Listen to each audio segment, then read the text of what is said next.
Hello everyone, and welcome back to my review today.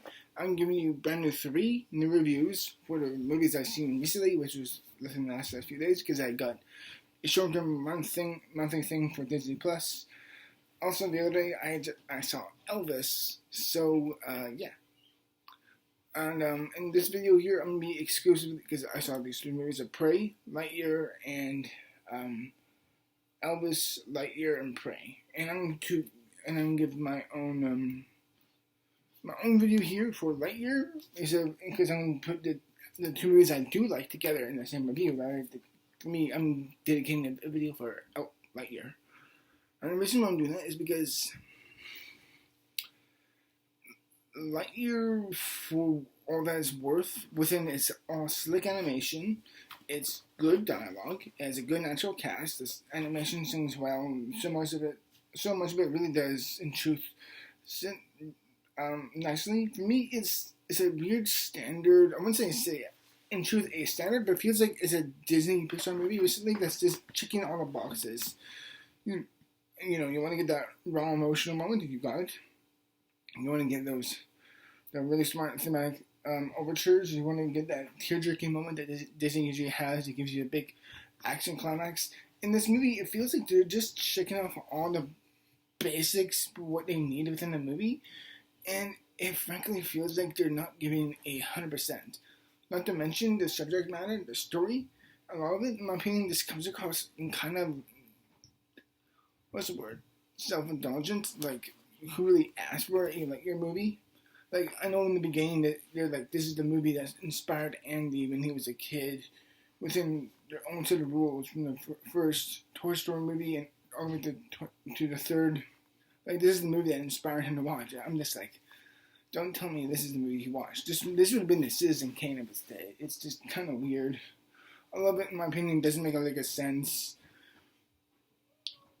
The writing is the story and the plot, and so much of it feels like a big messy in truth. And as I said, there's a lot of what happens in this movie that I do like. The animation is smooth. The score, the soundtrack, I think is really nice.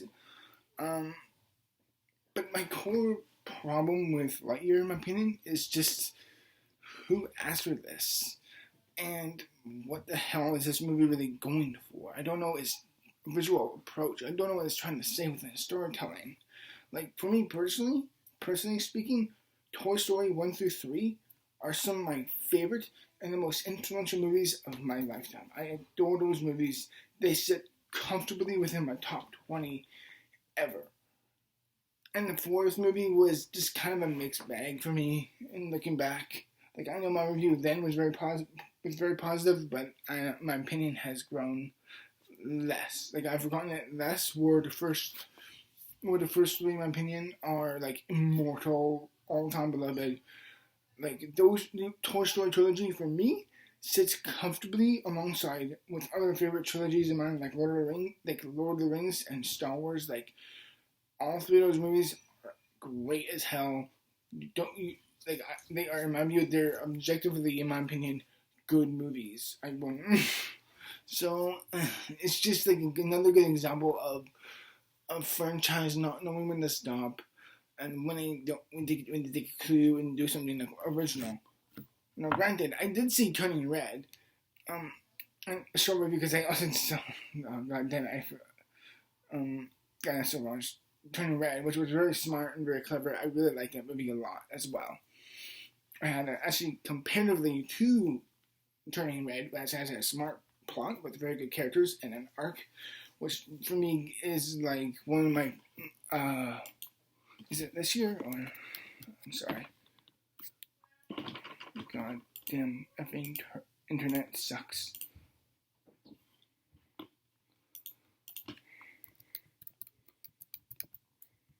Yeah, this year. I'm sorry. Which actually had a good plot, and for me is one of the better films of this year. I think Turning Red is very good. It feels like Lightyear is played very safe, based off the fundamentals. Like, to compare Pixar movies to MCU movies, Lightyear for me is a lot like Shang-Chi. There's nothing clever here. It's paint by numbers is fine narratively. Like on a narrative basis, it does a lot of things well, but nothing about it really wowed me. I felt like I've seen other things in like this before. Now, granted, a lot of people were like, "Oh my gosh," well, I'm like, you could just watch this. Anyway, I found Shang-Chi just a personal mess last year, but contrasting Lightyear to Turning Red is a smart plot with good characters, good plot, strong core thematic message that actually damn matters for a younger generation. Diversity when it matters. Granted, I do think the people getting angry about like the lesbian characters showing that they're in Lightyear. Here's my response to that: who the hell cares? Just because you're straight doesn't mean everyone else is. Like, what the hell would the world be if they thought the exact same way as you? You would realize really quickly it'd be boring quick. So get over it. I'm sorry. Not everything in the world revolves around you. So I feel like this, people with the outcry of the whole same-sex couple in this movie, I'm just like, if you really get upset about that, then you'll get upset about anything. And I'm sorry, that's stupid. And you know what? Diversity does matter. And not only was it was in Lightyear, in truth, it was just treated like, oh, okay, there it is. But in Turning Red, in contrast, use it in a thematic way where it mattered, where it showed a young girl in her inner circle of friends at the rightful age when they are developing those feelings. It was thematically smarter and well placed there, and it felt like it mattered thematically and story-wise and character-wise a lot better in Turning Red. Like, I cannot stress, Turning Red is undeniably, in my opinion, the best animated movie this year I've seen. There's no question about it. So, yeah, this isn't like a review in truth. Actually, this is a review of both Lightyear and Turning Red, but I might as well just do a review of Lightyear and Turning Red. Turning Red is everything Pixar does, but better. And Turning Red knew where to made it into this, give it this essence of like a coming of age story for a young girl that actually mattered within, about the story of her turning into an incredibly adorable red panda, which all I could think was of the character, I forgot the character's name from Legend of Korra, with it's Bolin's character from Legend of Korra, who had that red little panda, and it was so cute there, and it was so cute in Turning Red. I cannot help but blush when I think of Turning Red. Like, that's a freaking great movie. I cannot stress that enough. So yeah, I give Lightyear overall my review. And this my review here is much more of a what Lightyear does meh, Turning Red does great. Like, if someone says to me, Lightyear is better than Turning Red, I'm going to look at you with a genuine shock of, what? Like, you're free to have your opinion, but I'm going to be objective in saying Turning Red, in my view, is both objectively and subjectively a better movie overall. So, yeah.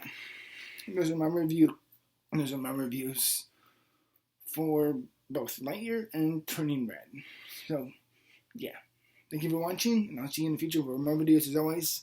Till then, cheers. Bye.